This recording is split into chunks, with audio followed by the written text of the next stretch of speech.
Welcome, fans and foes, viewers and haters. I'm your cinema simpleton because these days, even Hollywood can't fool an idiot. Yes, my viewers, it's October, the month of Halloween and the birthday of one drop-dead sexy film critic. And since I love everything to do with costumes and mayhem, I thought why not dedicate the majority of this month to the name of evil. I'm gonna start off by doing a top 10 list of my favorite movie supervillains of all time. Why supervillains, you ask? Well, when it comes to the science fiction and fantasy genres, these are always the guys you know you're half rooting for because they're so awesome and cunning. So, let's get it underway. Number 10 goes to the Cobra Commander, played by Joseph Gordon-Levitt.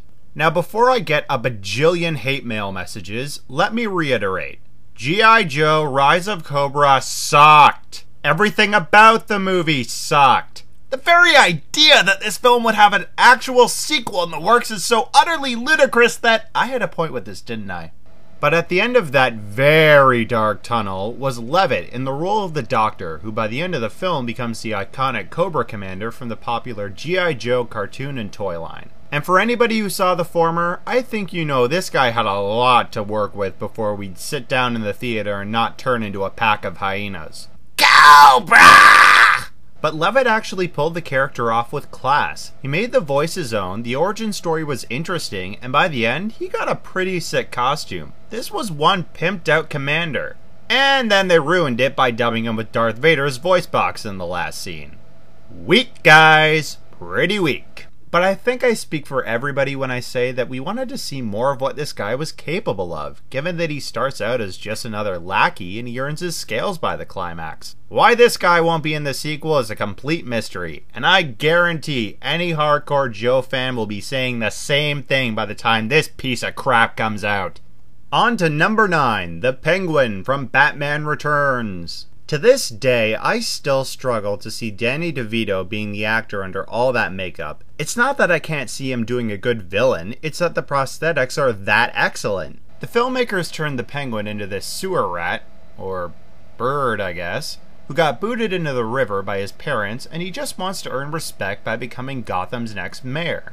He's also a closet serial killer, but that's just probably because he's in a Tim Burton movie.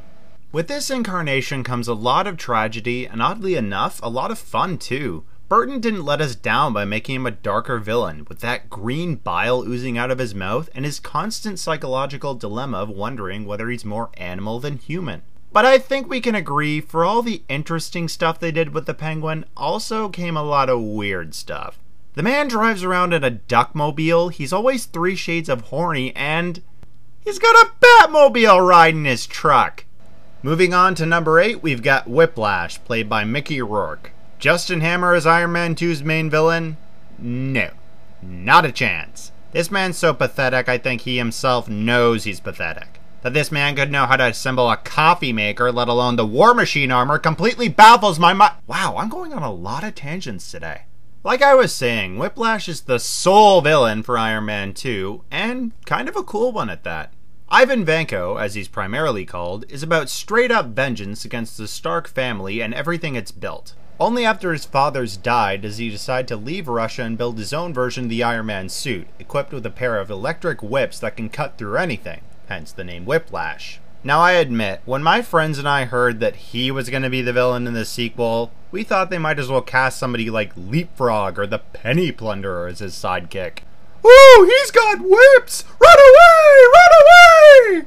But of course, come the release date, as usual, I was eating my own words. The writers turned Vanko into a very intriguing character, with his lack of lines and more intelligence to him than you'd assume at first glance. Actually, come to think of it, I think the writers might have done too good of a job at making Vanko realistic. I mean, aside from wanting to kill Tony, there's not much reason for us to hate him. He's more like a character who just needs to blow off some steam. They even give him a parrot that he oodles over. When the man's not strangling Iron Man, he's actually kind of a gentle giant.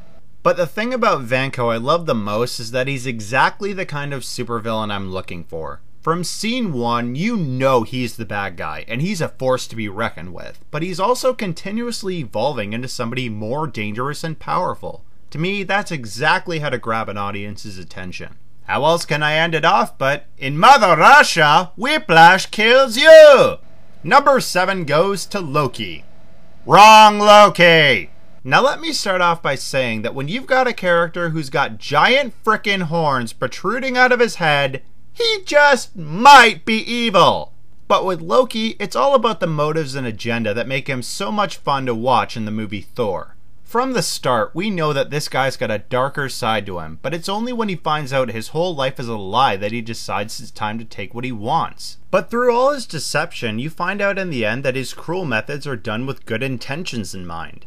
What I think the audience finds so relatable with Loki is that he's always in the shadow of his brother, and that he just wants to win the favor of their father. And when Loki does get power in his hands, he acts like a king. Hey, the guy must be pretty powerful if it's going to take all the Avengers to take him down in the next Marvel movie. Number 6 on my list of supervillains, we've got the Red Skull from Captain America, the First Avenger. First of all, Red Skull's played by Hugo Weaving, who already proved with Agent Smith that he can make any one-dimensional bad guy a pleasure to watch. Second, to all the super geeks out there, tell me that this portrayal isn't everything you wanted to see from the comics and more. I think part of the reason Red Skull's so intimidating here is due to the movie's time period. Since he's using this mystical box as a weapon of unlimited power, and he's in command of a bunch of rogue Nazis, he wages a pretty solid war against the Allies, to the point where I don't think they even care they're fighting Hitler anymore. The thing about Red Skull is that he's so obsessed with believing only he deserves power that he's actually insulted that somebody like Steve Rogers would be given the super soldier serum. That, and there's the fact that the dude just loves looking like a bloody skeleton all the time. He even chucks his latex mask into the fire after he reveals himself. To me, that's just embracing your dark side and saying, I don't care what people think, I'm evil. Don't like it? That's fine, I'll kill ya.